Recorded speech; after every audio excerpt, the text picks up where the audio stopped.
नमस्कार, आप देख रहे हैं सीजी भास्कर। मैं हूं माधवी। आज की सबसे बड़ी खबर मध्य प्रदेश के धार से, जहां 721 साल बाद इतिहास बदलता हुआ दिखाई दिया। ऐतिहासिक गौशाला परिसर में शुक्रवार को पहली बार भव्य महाआरती हुई। शंखनाद गूंजा, वैदिक मंत्रों का उच्चारण हुआ, लेकिन जुम्मे की नमाज नहीं हुई। हाईकोर्ट के फैसले के बाद गौशाला में हुए इस बड़े धार्मिक आयोजन पर पूरे देश की नजर टिकी है और अब मामला सुप्रीम कोर्ट तक पहुंच चुका है। मध्य प्रदेश के धार स्थित ऐतिहासिक गौशाला परिसर में शुक्रवार को सुबह से ही श्रद्धालुओं की भारी भीड़ उमड़ पड़ी है। मां वाग देवी की जयकारों के बीच मंदिर परिसर को फूलों की तरह सजाया गया और दोपहर में भव्य महाआरती का आयोजन किया गया।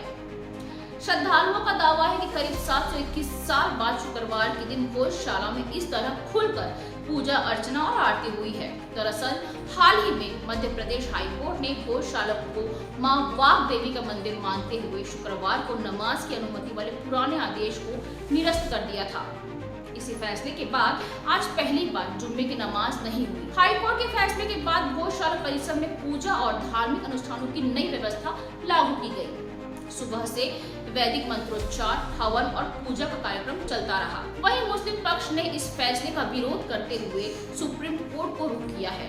मुस्लिम संगठनों का कहना है कि यह फैसला धार्मिक परंपराओं और संवैधानिक व्यवस्था के खिलाफ है। गौशाला को लेकर संवेदनशील माहौल को देखते हुए प्रशासन पूरी तरह अलर्ट मोड पर आ रहा है। धार शहर को छावनी में तब्दील कर दिया गया।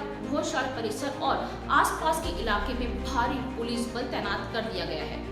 RAF, STF और क्विक रिस्पांस टीम को भी मौके पर लगाया गया। ड्रोन कैमरों और CCTV के जरिए पूरे इलाके की निगरानी की गई। प्रशासन ने लोगों से शांति बनाए रखने और अफवाहों पर ध्यान न देने की अपील की है। गौशाला का विवाद वर्षों पुराना है। हिंदू पक्ष इसे मां सरस्वती का प्राचीन मंदिर मानता है, जबकि मुस्लिम पक्ष इसे कमाल मौला मस्जिद बता रहा है।